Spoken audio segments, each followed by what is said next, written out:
Welcome back, travelers, to Paper Mario: The Thousand-Year Door. Nope, I still didn't have it.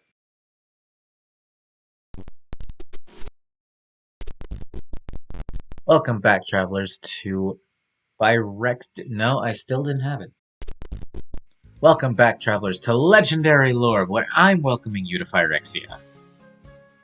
Today, we're going to be continuing to talk about the glory of Phyrexia in the Phyrexian factions.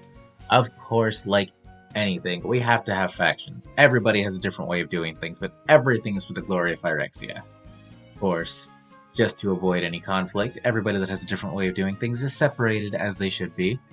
That way nobody gets in the way and everybody can have the greater goal of serving Phyrexia. It's perfect. So to start out with, we have the best faction, the Machine Orthodoxy. It's kind of like a religion. They see the Phyresis as a blessing. And of course, it's all for unifying everything, which is everybody's goal, I should believe. But yes, they want to unify all living creatures and perfect them.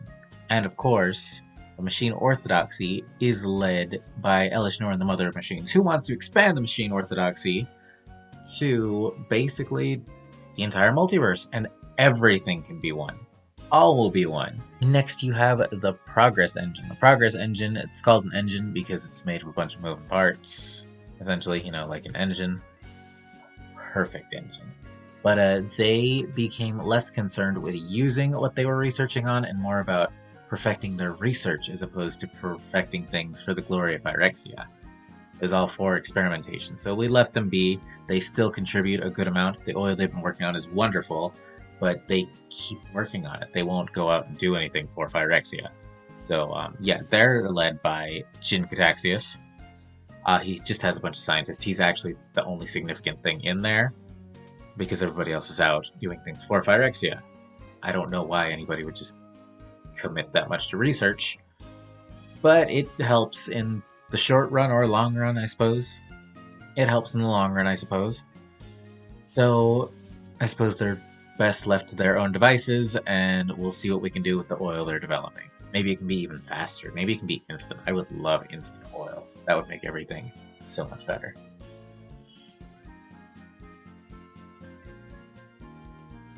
Next, we have the 7 Steel Thanes. We talked about them when we were going over the Dross Pits, and they're kind of like a trash can, but they're so caught up in tradition.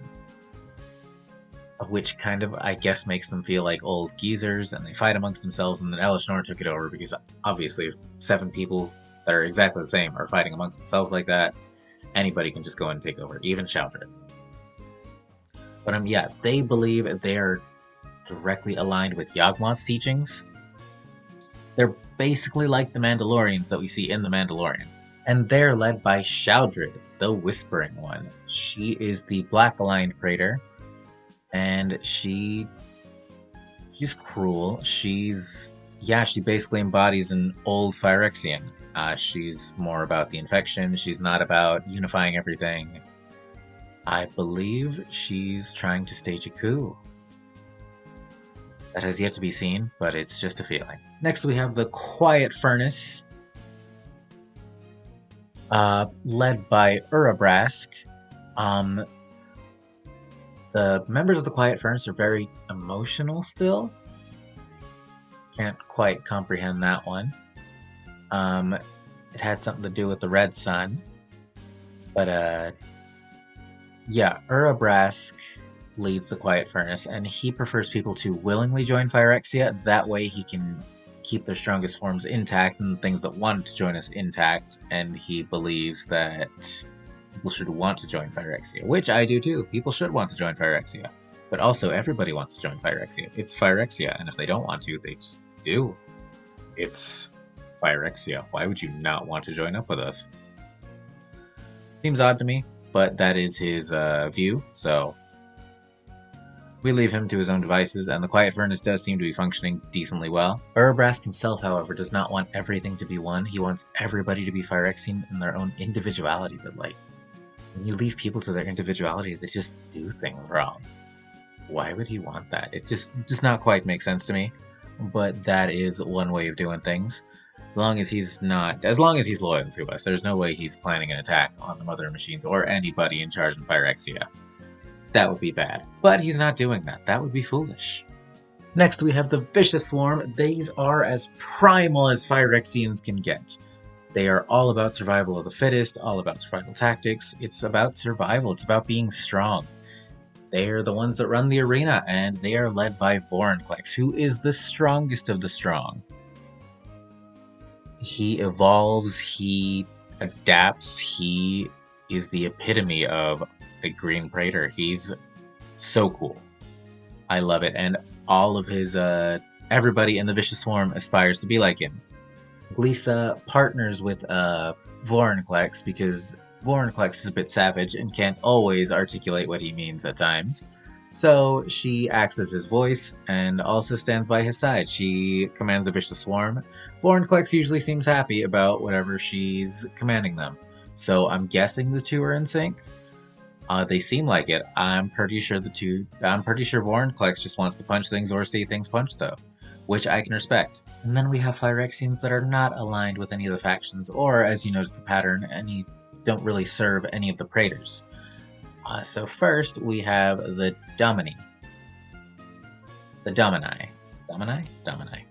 So first we have the Domini. They're basically parts of Mirrodin itself that became Phyrexian. Of course, we made Mirrodin into New Phyrexia, but like we made parts of Mirrodin into Phyrexians. I know it doesn't sound that distinct, but say you're just there and you see a flower and it gets some oil on it. That's a Phyrexian now. That's going to attack you. Say some of the Earth's crust. Earth is the plane we're on. Say some of that gets some oil on it, and it just attacks, or it just becomes aligned with Vorinclex, or just that's an example of the Domini. That's Domini. That's something that would happen. It's basically inanimate objects or parts of nature becoming Phyrexian. It's kind of cool, and they're not completely masterless. They usually will align themselves with a Phyrexian who suits their needs. Like, say one comes to life and becomes really religious, they will join up. Say one becomes really religious, they will join up with the machine orthodoxy and serve the mother of machines, as that does suit their needs, their newfound needs, now that they are sentient. And of course you have the pesky Mirren tribe that are still fighting to take back Phyrexia. They lost. They just cannot accept it. They're camping in the furnace. I still don't understand why they're not just being dealt with when they're basically looking Urabrask in the face and just being like, oh, hey, Fred.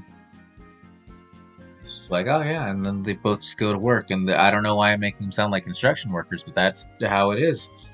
They just go and they just sit on a steel girder and eat their sandwiches like it's a mirror next to Urabrask. And I actually don't have any more construction worker references, but that's the point of it, that Mirrens are here, and they should not be. They would be so easy to deal with. It doesn't quite make sense. There are some that fight. There are some that don't just sit on the furnace and just chill. There are some that actively fight Phyrexians and defend others. So I suppose they owe some of it to that, especially now with their new Hex Gold. They have the Gold Wardens. They, of course, have that pesky Planeswalker that's helping them. But, of course, we can't do much about that. We will find a way, though. We will find a way to beat the Hex Gold, and we will find a way to complete the entire plane and the entire multiverse. So stay tuned, leave us a like if you liked the video, and subscribe for more Magic content.